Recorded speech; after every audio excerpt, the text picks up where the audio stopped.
നമ്മുടെ പാല മെത്രാനച്ചൻ തിരുമേനി അദ്ദേഹം കൊറളങ്ങാട് പള്ളിയിൽ പ്രസംഗിച്ചു. ലവ് ജിഹാദും അത് മനസ്സിലാക്കണം, ലവ് ജിഹാദും അതുപോലെ തന്നെ നാർക്കോട്ട് ജിഹാദിലും മക്കളെ നിങ്ങൾ ഇടപെടരുത്. ആരോടാ? പള്ളിയിലിരുന്ന പെൺകുഞ്ഞുങ്ങളോടും ആൺകുഞ്ഞുങ്ങളോടും പിതാവ് പ്രസംഗിച്ചു. അതിന് പിതാവിൻ്റെ അരമനയിലോട്ട് ഇവന്മാർ 12,000 എണ്ണം റൗഡീസുമായിട്ട് SDP എന്നാണ് ലോകത്ത് കേട്ടിട്ടുണ്ട്. പള്ളി പ്രസംഗിക്കാൻ പോലും മേലെ ഇതിന് മെത്രാനച്ചൻ പള്ളി പ്രസംഗിക്കാൻ മേലെ നമ്മൾ ജീവിച്ചിട്ടായിരുന്നു. എനിക്ക് കേരളം ഇന്ത്യയുടെ ഭാഗമാണെന്ന് നമുക്കറിയണ്ടേ. അതുകൊണ്ടാണ് ഇമാരുടെ റൗഡീസുമായിട്ട് നിന്നപ്പോൾ ഞാൻ പാചകം വന്നു തോക്കെടുത്തി നടത്തി അരമന രക്ഷിക്കാൻ കഴിയുമ്പോൾ ക്രിസ്ത്യാനിയെന്ന് ഞാൻ നടക്കേണ്ട കാര്യമുണ്ട്. ഞാൻ തോക്കെടുത്തിരിക്കുന്നു, അവന്മാർ 12,000 എണ്ണം അങ്ങനെ നിൽക്കുന്നു. എവിടെ നിന്നറിയില്ല, ആരെങ്ങനെ പറയുന്നില്ല. ഒരു 5 മിനിറ്റിനകം ഒരു 300-380 RSകാർ വടിയോട്ട് വന്ന് ചാടി ഇറങ്ങി. ഒറ്റ ഒരുത്തിനെ പിന്നെ കണ്ടില്ല. അന്ന് RSകാർ വന്നില്ലെങ്കിൽ ഇവരെ ഇങ്ങോട്ട് സമീപിച്ചാൽ ഞാൻ വെടിവെക്കേണ്ടി വരും. ഞാനിപ്പോൾ നിങ്ങളോട് സംസാരിക്കാൻ കാണില്ലായിരുന്നു ചിലപ്പോൾ. പക്ഷേ RSകാരാ എൻ്റെ ജീവൻ തന്നു. അവർ വന്ന് ഇവന്മാർ ഓട്ടിച്ചു. അങ്ങനെ എല്ലാ മേഖലയിലും ക്രിസ്ത്യൻ എനിക്ക് സഹായകരമായ നിലപാട് സ്വീകരിച്ച് രാഷ്ട്രീയമായി എന്നെ സഹായിക്കുന്ന, പ്രത്യേകിച്ച് ഒരു ക്രിസ്ത്യാനിയായി എന്നെ സഹായിക്കുന്ന RSS BJP ബന്ധമാണ് ഈ രാജ്യത്തിന് ഗുണകരം എന്ന് ബോധ്യപ്പെടുന്നതിൻ്റെ അടിസ്ഥാനത്തിലാണ് ഞാൻ BJP ചേർന്നത്. ഇപ്പോഴും എല്ലാ BJPയുടെ എല്ലാ കാര്യങ്ങളിലും അവർ വളരെ മാന്യമായ സമീപനമാണ്. ഞാൻ പോകാറുണ്ട്, കാണാറുണ്ട്, മിണ്ടാറുണ്ട്. എല്ലാം നല്ല അനുകൂലമായ സാഹചര്യമാണ്. അവർ ഈ സ്ഥാനമാനങ്ങളെ പറ്റിയൊക്കെ പറയുന്നുണ്ട്. ഞാനതൊന്നും ആഗ്രഹിക്കുന്നില്ല. എൻ്റെ കാര്യം പറയാം. വളരെ എന്തുവാട്ടെ, അതൊക്കെ അവരുടെ ഒരു തീരുമാനം. എന്താണെന്ന് നമ്മൾ ഇഷ്ടപ്പെട്ടാൽ സ്വീകരിക്കാതിരിക്കുക നമ്മുടെ സ്വാതന്ത്ര്യം.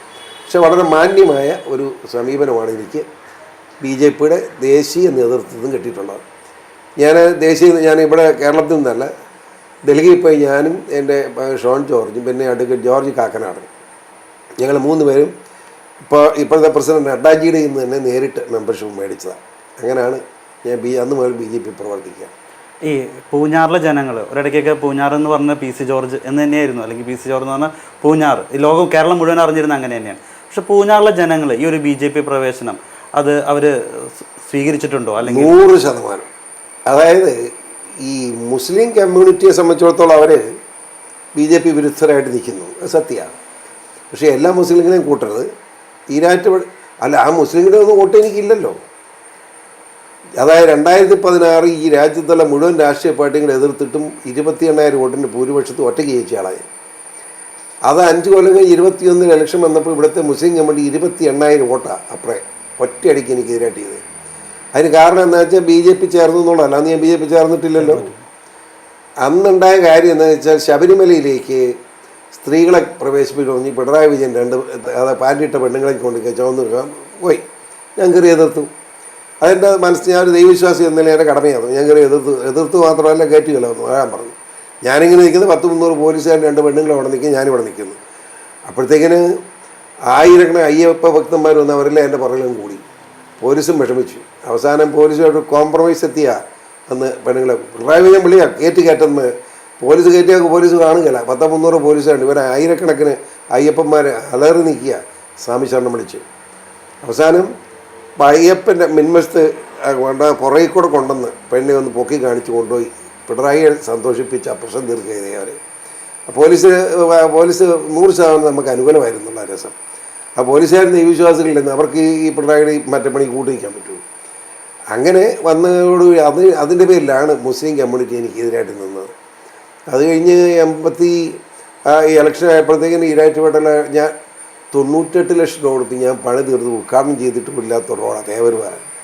അതിനെ പോകാൻ പറ്റില്ല. പോയി കഴിയുമ്പോഴത്തേക്ക് വിടുകയല്ല. പിന്നെ SDP ചിന്ത വിളിച്ച് നിൽക്കുക. ഞാൻ വേണം നിൻ്റെ ഒന്ന് വോട്ട് വേണ്ടെന്ന് പറഞ്ഞാൽ പിന്നെ അതിന് കിട്ടുകയെന്നറിയാം. ഇതാ സംഭവം. അങ്ങനെയൊക്കെ ആയി. പക്ഷേ ഈ ഈരാറ്റുപേട്ടയിൽ ഇപ്പോൾ PFIനായാലും അല്ല SDP സപ്പോർട്ട് ചെയ്തു, അല്ലെങ്കിൽ അങ്ങനെ ഞാൻ അത് പറയാം. ഞാൻ SDP സപ്പോർട്ട് ചെയ്തെന്ന് പറഞ്ഞാൽ SDP മുനിസിപ്പൽ ഇലക്ഷൻ കൂടി ഞാൻ അവരെ സപ്പോർട്ട് ചെയ്തു. അന്നത്തെ പ്രത്യേകത എന്ന് വെച്ചാൽ അന്ന് ഈ ജോസഫില്ലേ, ഈ ജോസഫിനെ വെട്ടിയതിന് ശേഷമാണ് ഞാൻ വലിയ ബന്ധമില്ലാതായി.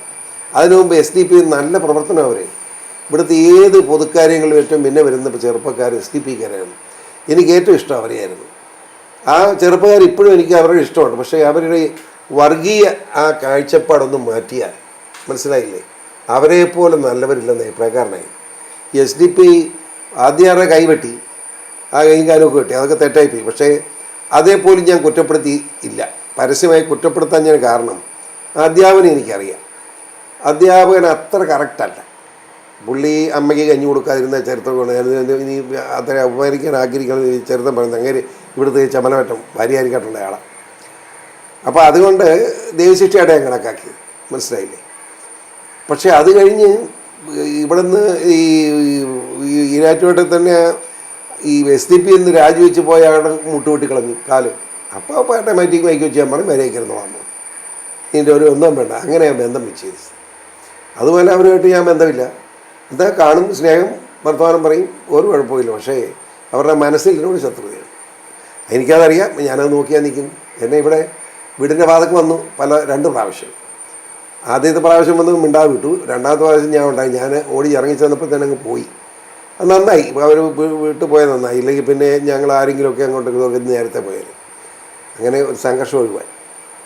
ഈ ഒരു ഈരാറ്റുപേട്ടയിലാണ് സാറിൻ്റെ വീട്. അപ്പോൾ ഈ ഒരു അന്തരീക്ഷത്തിൽ നിൽക്കാൻ ഒരു ബുദ്ധിമുട്ടും എനിക്കില്ല. ഞാൻ എൻ്റെ കാര്യം നോക്കി പോകുന്നു, അവരവരുടെ കാര്യം നോക്കി പോകണം. എൻ്റെ മുഖത്താരും കുതിര കയറാൻ പാടില്ല. ആരുടെ മുഖത്ത് കുതിര കയറാൻ ഞാനുമില്ല. എല്ലാവരും അവരവരുടെ സ്വാതന്ത്ര്യമുണ്ട്. ഇന്ത്യൻ പൗരന്മാരെന്തെങ്കിലും ജീവിച്ചോണം. അല്ലാതെ എനിക്ക് കൂടുതൽ അവകാശം വേണ്ട, വേറെ ആരും അവകാശം ചോദിക്കാനും പാടില്ല. ഇപ്പോൾ ഈരാറ്റുപേട്ടുള്ള നിഷ്പക്ഷമായി മുസ്ലിം സമൂഹത്തിന് ഇതൊക്കെ മനസ്സിലായിട്ടുണ്ട്. അവരാരും വിത്തുകെട്ടൊന്നും കൂട്ടിനിൽക്കത്തില്ല. മുസ്ലിം തീവ്രവാദികൾ കുറേ ഉണ്ട്. പക്ഷെ കുഴപ്പം അതല്ല. ഈ മുസ്ലിം എന്ന് പറഞ്ഞു കഴിയുമ്പോൾ ഒന്നിച്ചു പോകും. തീവ്രവാദികൾ എന്ന് പറഞ്ഞ് ഇവരാന്ന് മനസ്സിലാകില്ല. അതുകൊണ്ട് മുസ്ലിം പറയാതിരിക്കാൻ പറ്റാതെ. സത്യത്തിൽ മുസ്ലിം സമൂഹത്തിൽ എത്രയോ മാന്യമായിട്ടുണ്ടെന്നറിയോ? അവർ ആ നിലയിൽ ജീവിക്കുന്നതിനും മാന്യമായ ജീവിക്കുന്ന ആളുകൾ വളരെയധികം ഉണ്ട്. പക്ഷേ ഈ തീവ്രവാദികളുണ്ട്. പക്ഷേ തീവ്രവാദികളുടെ എനിക്ക് അതിനകത്തുള്ള മുസ്ലിം സമൂഹത്തിൻ്റെ നേതാക്കന്മാർ എനിക്ക് പറയാനുള്ളത്, ഈ തീവ്രവാദ പ്രവർത്തനങ്ങൾ ഗുണകരമല്ല. ഇത് അവസാനിപ്പിക്കണമെന്ന് പറയാനുള്ള ധാർമ്മികത തൻ്റെ ഇടവും ഇവിടുത്തെ മുസ്ലിം നേതാക്കന്മാർ കാണിക്കണം. അതില്ലെന്നുള്ള പ്രശ്നം. അവർ മിണ്ടാതിരിക്കുക. അവർ പേടിച്ചിട്ടായിരിക്കാം, പക്ഷെ അവർ മിണ്ടണം. ഉദാഹരണം പാണക്കാട്ട് തങ്ങൾ പറഞ്ഞത് തെറ്റാണ്, ഈ വർഗീയത ശരിയല്ലെന്ന് അവർക്ക് പറയാൻ സ്വാതന്ത്ര്യമില്ല, പറയണ്ടേ? അല്ലെ കാന്തപുരം ഉസ്താദുമായിട്ടൊക്കെ അത്രമേൽ ബന്ധമുണ്ടാവുകൊണ്ടേ പറയുന്നത്. അതുപോലുള്ള മുസ്ലിം മത നേതാക്കന്മാർ തന്നെ ഈ തീവ്രവാദ പ്രസ്ഥാനം ശരിയല്ല, ഇന്ത്യ എന്ന ജനാധിപത്യ രാജ്യത്തിൽ എല്ലാവർക്കും തുല്യമായി ജീവിക്കാൻ സ്വാതന്ത്ര്യമുണ്ട് എന്ന് പറയണം. അത് പറയാത്തതിൻ്റെ കുഴപ്പമാണെന്നാണ് എൻ്റെ അഭിപ്രായം. അവരത് പറയുമെന്ന് ഞാൻ കരുതുന്നു.